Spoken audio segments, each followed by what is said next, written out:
place. No one speaks up, no one takes risks because every move feels like a trap. 2, chaos is constant. Priorities change hourly, and every emergency is somehow your problem. Burnout? Practically a trophy. 3, leadership plays favorites, and they don't even try and hide it. Some folks float, others drown, regardless of performance. 4, accountability only flows one direction, downhill.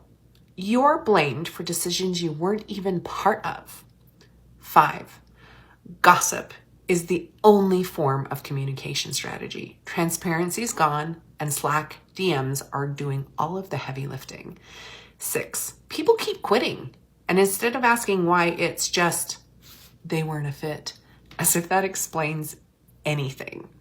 7, overwork gets applause, boundaries get side-eyed. PTO, more like career sabotage. 8, micromanagement everywhere. No trust, no autonomy. You're just a glorified to-do list.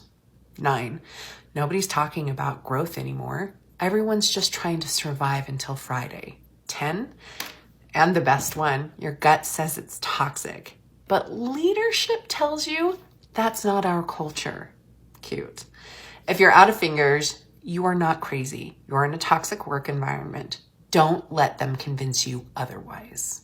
If you have a manager that is doing any of these things, you have a toxic boss. But here are some ways to help protect yourself if you are experiencing this. If you have a manager that's constantly denying a conversation ever happened or they gave you that direction, this is when you want to document everything. Anytime they ever call you in the office, anytime they ever come to your desk, anytime they pick up the phone and call you, or on a Zoom call, you record the Zoom call, you bring your notebook with you, you take notes, and then you send an email afterwards and recap that conversation along with your action items. And we live in 2025. There's a bunch of transcriber devices too.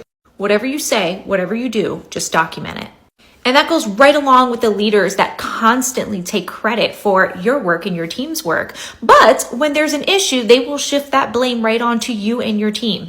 This is where the documents come into play. You need to make sure you're recording all of your work that you're doing when you're submitting it, the conversations that you're having, because that will save you. And last, if you have a leader that likes to isolate you, and that means that they will not include you in any other meetings or conversations that include other colleagues outside of your team.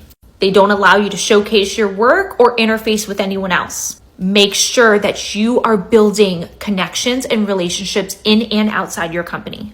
Be proactive and have conversations. Introduce yourself. Talk about some of the work you're doing when you are seeing them in passing. You are probably saying sorry way too much at work, and it's impacting your credibility and your confidence. Here are 5 times you shouldn't be saying sorry at work, and when you actually should apologize. The first one is when you're speaking up in a meeting. Instead of saying, sorry, can I just add one thing? Say one quick thought to add, and then say your thought. Or when you're emailing somebody, if you've gotten back to them within a totally normal response time, you do not need to say, sorry for the delay. When you are meeting with somebody, instead of saying, I'm sorry to bother you, just jump into what you're going to talk about, or say, thanks for the time. When you have sent materials for feedback, don't say, sorry if this isn't what you had in mind. Just say, here's my current draft, I would love your feedback. And then if you were learning something or you're clarifying something, don't say something like, sorry for all the questions. Instead, when you're finished, express appreciation. I appreciate you walking through this with me. Now, I don't like the advice that you should never be saying sorry at work, because I think there are times when an apology is warranted and probably expected. If you have made a major mistake, that is the time to say, I apologize, I made this mistake, here's what I'm doing to fix it, or this won't happen again. Thanks for your time. Let's talk about credit stealers. You know, the coworker who suddenly forgets how the project got done, but somehow remembers to put their name on it. Here's how you protect your work without sounding defensive or petty. 1, document everything privately, thoroughly.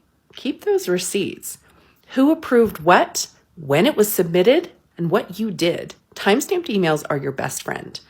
2, speak up early. If someone's taking credit in the moment, try, great to hear this is resonating. Just to add context, when I built this out, the goal was no drama, just a redirect with edge.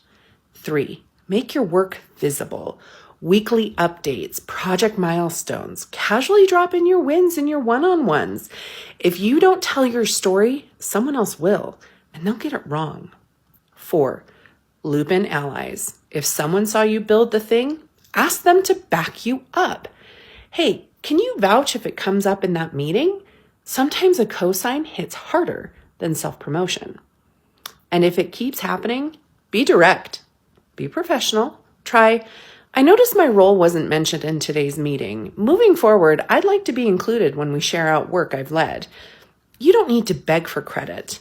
You just need to own your work out loud.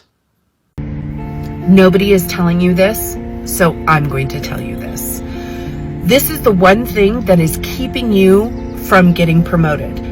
You know that you've interviewed several times for that promotion that you want. There's a job that you have got circled on your vision board and you haven't seemed to land it yet. It's because every time that you've interviewed for this job and you've gotten rejected, your real interview starts the day that you get rejected. It starts on how you handle the rejection and how you go forward.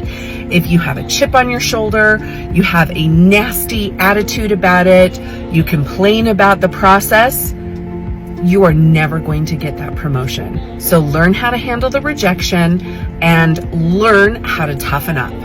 This is something that sets top performers apart at work, but they don't teach it to you in any sort of onboarding or training. Early in my career, I realized that the people who have the most credibility are usually the ones who communicate incredibly clearly. So here's the pattern I recognized and the tip that I developed to communicate more clearly. You want to think about communicating in bullet points instead of paragraphs. Here's what this looks like. You think about introducing your main point and then your supporting points after that. So instead of saying something like, we chose this approach for this reason, and also for this reason, we also thought that this would be helpful. Present your information in bullet points. There are 3 reasons that we chose this approach. Point 1, point 2, point 3. Super simple, but very effective. Good morning, friends. Here's a quick how to not go viral. So I've seen all the viral videos going around, and of course we all want to be viral, all the things. But one tip I got was that as soon as you post your video, save it to your favorites, or it says save it to your favorites. I have done that on 2 of my last videos, and I only got like 30 views, and I'm usually anywhere between the 300 and 500 views, which is whatever, but still. So I'd recommend you don't do that. So there's your Sunday morning tip.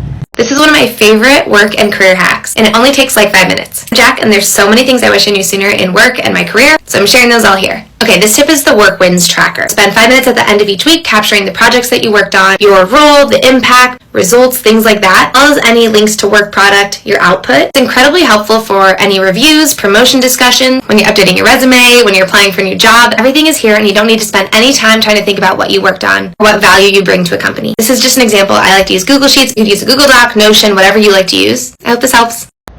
Here is my unpopular opinion. As a manager, it is not your job to make your employees happy. I know.